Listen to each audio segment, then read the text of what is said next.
আসসালামু আলাইকুম। বিডি সংবাদ ৭১ সংবাদে আমন্ত্রণ জানাচ্ছি। আমি সুমি হাসান। শুরুতেই জানিয়ে দিচ্ছি মাওয়া গ্রুপ সংবাদ শিরোনাম। এবারে Asian specialized hospital and diagnostic centre প্রবাসের সংবাদ। জেদ্দা থেকে সহকর্মী রফিক চৌধুরীর তথ্য ভিডিও চিত্রে দেখুন একটি বিশেষ রিপোর্ট। বাংলাদেশ জাতীয়তাবাদী সামাজিক সাংস্কৃতিক সংস্থা জাসাস এর কেন্দ্রীয় সদস্য সচিব জাকির হোসেন রোকন সস্ত্রীক ওমরা পালনে সৌদি এসে পৌঁছালে সৌদি আরব জাসাস ও যুবদলের পক্ষ থেকে জেদ্দা এয়ারপোর্টে উষ্ণ অভ্যর্থনা জানানো হয়।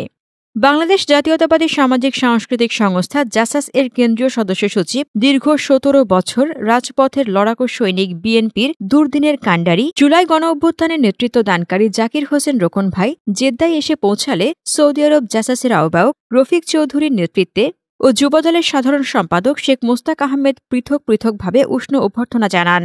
এ সময় উপস্থিত ছিলেন সৌদি আরব পশ্চিমাঞ্চল যুবদলের সংগ্রামী সাধারণ সম্পাদক শেখ মোস্তাক আহমেদ, জাসাস আহ্বায়ক রফিক চৌধুরী, সদস্য সচিব গোলাম মোস্তফা ও মুস্তাফিজুর রহমান শিবলু, জাসাসের উপদেষ্টা শাহ আলম, যুগ্ম আহ্বায়ক আব্দুল গফুর, যুগ্ম আহ্বায়ক আনোয়ার হোসেন রাজু, যুগ্ম সচিব নুর আলম শাকিল প্রমুখ। এ সময় নেতাকে পেয়ে সৌদি আরব জাসাস নেতৃবৃন্দ ফুলেল শুভেচ্ছা জানান। এ সময় জাসাসের কেন্দ্রীয় সদস্য সচিব জাকির হোসেন রোকন সৌদি আরব জাসাস ও যুবদলের সাধারণ সম্পাদক ও অন্যান্য নেতৃবৃন্দদের ধন্যবাদ জানিয়ে বিএনপির ভারপ্রাপ্ত চেয়ারম্যান তারুণ্যের অহংকার তারেক রহমানের ৩১ দফা রূপরেখা বাস্তবায়নে কাজ করে যাওয়ার আহ্বান জানান। তিনি প্রবাসে থেকে দেশের রাজনৈতিক আন্দোলন সংগ্রামে বিশেষ ভূমিকা রাখার এবং বৈধ পথের রেমিটেন্স প্রেরণ করে দেশ গঠনে বিশেষ ভূমিকার প্রশংসা করেন। পরে তিনি পবিত্র মক্কার উদ্দেশ্যে রওনা করেন। এ সময় সফর সঙ্গী ছিলেন সৌদি আরব জাসাস এর আহ্বায়ক মোহাম্মদ রফিকুল হক চৌধুরী। এই কষ্ট সেই সফলতার দিকে আমরা আজকে একটু শুভেচ্ছা মুক্ত দেশ পেয়েছি। হয়তো আমাদের পূর্ণাঙ্গ বিজয় আমাদের অর্জন হবে যখন আমরা নিরপেক্ষ নির্বাচনের মাধ্যমে একটি গণতান্ত্রিক সরকার দেশে ফিরে আসবে। আপনাদেরও আরও ভালো লাগবে, আমাদের দেশের মানুষের নিশ্চয়ই আরও তার গণতান্ত্রিক অধিকার, ভোটের অধিকার সব কিছু ফিরে পাবে ইনশাআল্লাহ। এবং দেশটা তারেক রহমান দেশের খালেদা জিয়ার দীর্ঘ ১৭ বছরের পরে জুলাই বিপ্লব সব কিছু সফলতা আমরা মনে করি যে একটি সরকার গণতান্ত্রিক সরকার প্রতিষ্ঠিত হয় মাত্রই আমরা সেটা চূড়ান্ত বিজয় আমাদের। পাশাপাশি দেশটিতে রোগ মুক্তি কামনা করছি। মিথ্যা মামলা থাকে যে দীর্ঘদিন কারণ তিনি রেখে তাকে মৃত্যুর পথে ফেলে দেওয়া হয়েছে, তার মুক্তি কামনা করছি। এবং দেশের তারেক রহমানের যে ৩১ দফা সেটার প্রতি আপনাদের মতো প্রত্যেকটা মানুষের দেশেও আপনাদের মাঝে মধ্যে এখন দেশেও যাচ্ছে।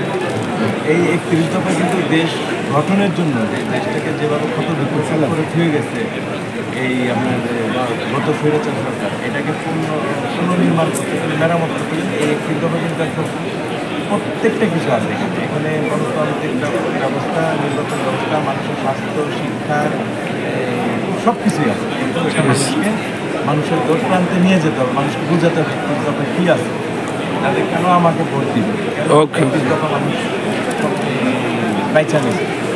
সবাইকে ধন্যবাদ। আমরা আজকে আমাদের কেন্দ্রীয় জাসাসের সম্মানিত সেক্রেটারি জনাব জাকির হোসেন রোকন ভাইকে রিসিভ করার জন্য বাংলাদেশ জাতীয়তাবাদী দল জাসাসের সাধারণ সম্পাদক শ্রদ্ধাভাজন নেতা সৌদি আরব করতে আসছেন।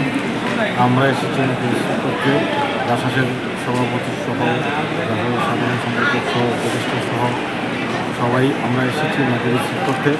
ইনশাআল্লাহ দোয়া করে আল্লাহ রাব্বুল আলামিন যেন হজকে কবুল করেন এবং আগামী দিনে যাতে এই দল এবং দেশ ওনাদের দ্বারা উপকৃত হয় তার জন্য ওনার ফ্যামিলি নিয়ে আসি, যার জন্য ফ্যামিলি সবসময় সুস্বাস্থ্য এবং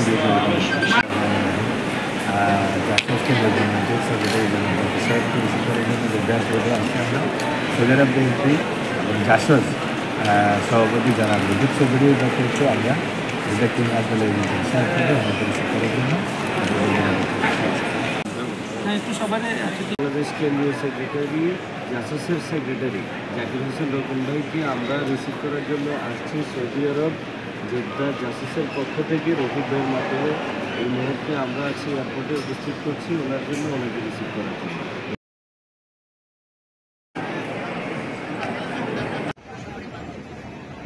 নিবে